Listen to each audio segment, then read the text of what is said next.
Hey guys, hoping all is well with everyone. So in this video we're going to be continuing the Crime Traveler's Adventure series, Book 1, Brainwashed by Aertker. And last time we finished off, we completed Chapter 13, so we're going to be starting today with Chapter 14. And as always, although the Crime Traveler's Adventure series doesn't have a lot of pictures usually that we have seen so far, I will be showing you if we come across any, but please as always feel free to follow along. Chapter 14, Room Service.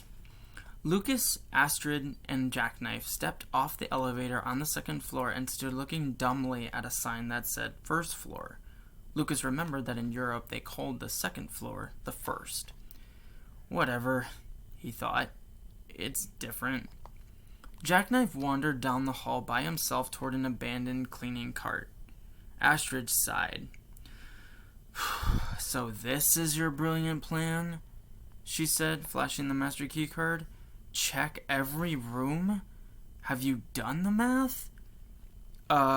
Said Lucas. As a matter of fact, I have. I just need to multiply. Lucas ran the numbers. There were 17 windows on the north side of the building, so 17 times 4 sides times 11 stories equals 748 rooms. Max. Some of these windows would be storage closets. Astrid did her own math.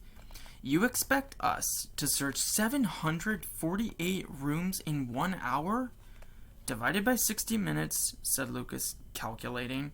That's about 12 rooms per minute. Impossible, said Jackknife as he came back, pushing the cleaning cart down the hall. 5 seconds per room, said Lucas, sounding confident. Open a door, look in, move on. Jackknife opened a bin on the cleaning cart and found snacks for the minibar. He poured an entire bag of chocolate almonds into his mouth. He muttered, Look at all this stuff. Astrid shook her head. I still think we should go to the safe house. We will, said Lucas, in an hour, as soon as we check the rooms. Astrid's face was blank. Somebody's going to call the managers and tell them there's a group of kids opening all the doors. Lucas knew she was right. He saw how stupid Jackknife looked eating all of that food at once, and he was stealing from a cleaning cart. Lucas figured that at this rate, Jackknife might end up stealing sheets and towels. Lucas snatched the master keycard from his sister. We'll start here, he said, putting the keycard into the lock. That's a cleaning closet, said Astrid. You're wasting time. Lucas opened the door anyway. That's it, he said excitedly. He pulled 3 housekeeper uniforms from a shelf. Here, he said, put these on over your clothes. You've got to be kidding, said Astrid. I am not wearing that. Yeah, mumbled Jackknife with a full packet of crackers in his mouth. That's stupid. Lucas had already slipped his room service outfit over his clothes. It was blue and white pinstripe tunic with double-breasted buttons. It would look terrible on anyone, but on Lucas it looked terrible and ridiculous. We have no choice, he said. He knocked on a door. Service, he called out with a French accent. Then he opened the door with a master key and looked into the hotel room. There was no one. Lucas tossed a uniform to Astrid and another to Jackknife. 1 room down, he said. 747 to go. Dressed as housekeepers, they started opening doors to the hotel rooms, not knowing what they would find. Service, they called out. The first few rooms had no people. In a 4th room was a TV with no one watching. In the 5th room, they heard somebody in the shower. Jackknife inserted the key card into the next door and opened it, only to find a plump and very hairy man in his underwear, yawning. Quickly, Astrid pulled the door closed. Okay, she said, this is not working, and this is gross, and kind of weird. This is not about what you don't want to see, said Lucas as he opened another door. 3 little kids were jumping on the beds. No Gini. Lucas closed the door without the kids even noticing. This is about finding the people we're missing. The 3 teenage housekeepers kept moving down the hallway. They checked every room and moved to the next floor. Lucas started pushing the cleaning cart. He smirked at Jackknife. That outfit looks great on you. Thanks, said Jackknife. That blue pinstripe really accents your eyes. Why, thank you, Lucas said. Astrid rolled her eyes and grabbed the master keycard. Halfway through this floor, they fell into a rhythm of Astrid inserting the keycard, Jackknife actually opening the door, Astrid not looking in, and Lucas scanning the room for clues and familiar people. At the top of Lucas's list were Gini, his dad, and any other new resistance member, including Hervé Pivifaunus. What's the deal with Hervé? Lucas said. Really? Leave him alone, Astrid said. I'm sorry, said Lucas. I don't know whether to believe him or not. Jackknife stole another pack of crackers from the cart. I'm not sure I trust him either. I mean, said Lucas, he's helpful and all, but...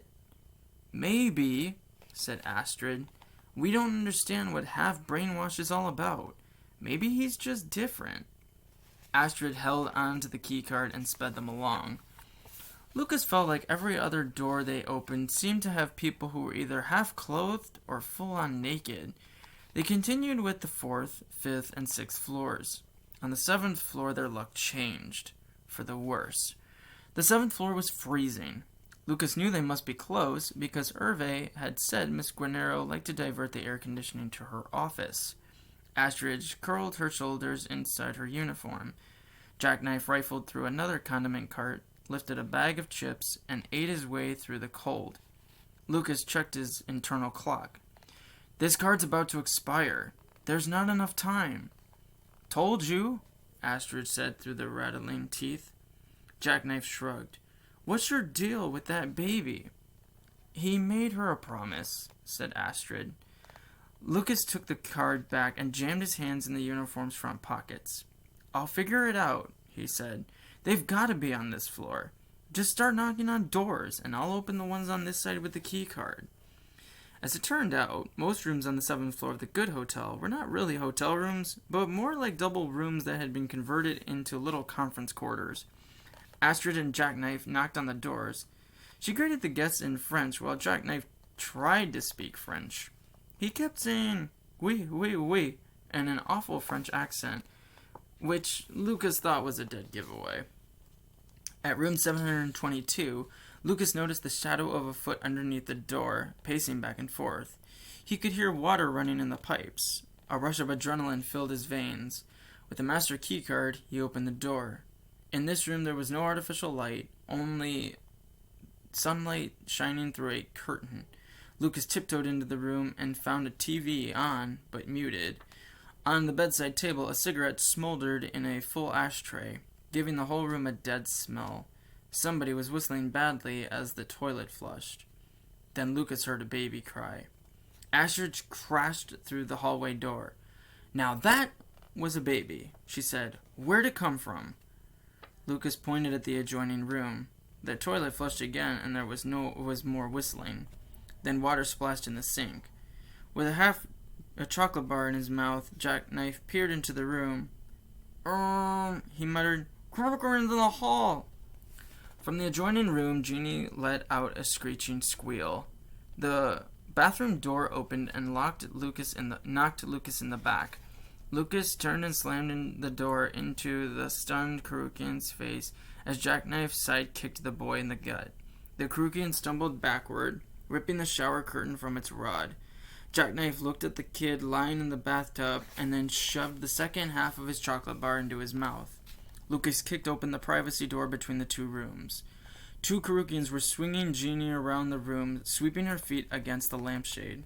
Lucas couldn't believe what he was seeing. The boy swinging Gini by the arms moved toward the window. "Cut it out!" screamed Lucas. When the boy tossed Gini on the bed, Jackknife sprang into action. Literally. He did a standing front flip, leaping over the bed. 3/4 of the way through the flip, both his feet landed directly on the boy's chest. The Karukian never saw it coming. He fell backward and slumped against the wall. While Jackknife was flying through the air, the other boy jumped on Lucas's back. The two of them were swinging around the hotel room until Lucas rammed him against the wall. In one fluid motion, Lucas flipped the boy over his shoulders and flat onto his back. Astrid yanked the boy up and dragged him to a closet where she flung him on the carpet. "Sorry," said Astrid as she slammed the closet door. Lucas grabbed Gini from the bed and followed Astrid and Jackknife into the hallway, only to find they were not alone. 5 Karukians were waiting by the elevators. "So, Mr. Mom," Astrid said to her brother, "now what are we supposed to do?" Lucas didn't have a clue. "I'm working on it." Astrid took the master key card from Lucas and tried it in the next door. It was dead. She pulled out the Navigo card she's gotten from Boutros and tried it in the door. She handed Lucas the cards. "What is this?" Lucas asked. Jackknife looked at it. "That's a Navigo bike pass. It unlocks a city rental bike." "We don't need a bike pass," said Astrid. "It doesn't work on the doors." In the hallway, the Karukians still didn't move. They just stood outside the elevators, waiting. The boys made Lucas rethink everything. He suddenly pictured himself handcuffed in a jail full of other failed New Resistance members, lost in some dark, unknown prison in France. Then he remembered one of the housekeepers at the Globe Hotel telling him, "You can't save the world if you don't save yourself first." Lucas knew he would have to do something totally unexpected. He reviewed his inventory. He had an unusable master keycard, a Globe Hotel keycard, a bike pass, a housekeeper's uniform, an 18-month-old baby, a sister, a friend, and 5 Karukians. Not much to work with. The elevator stopped, and Charles Magnus pulled open the lattice door. He and the 2 guards from the lobby cafe stepped into the hallway. Magnus was loosely holding Hervé in a half Nelson. He and his 2 guards led Hervé down the hall as the Karukians followed in silence. Lucas, Gini, Astrid, and Jackknife were trapped. The 2 guards pushed them and shuffled them like prisoners to the end of the hallway. The bigger guard zipped a chain from his pocket and inserted a keycard into the door handle reader. The reader beeped, its lights flashed green, and the door opened into a private office. Lucas noted the room number 777. 777s, he thought. I'm from Vegas.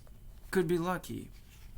And I'll stop the video there, guys, but I hope you enjoyed this video, and next time we continue this Crime Traveler's Adventure Series, Book 1, we'll be continuing with Chapter 15, but as always, guys, thank you again so much for watching, and please take good care of yourselves and be safe. Have a great rest of your day.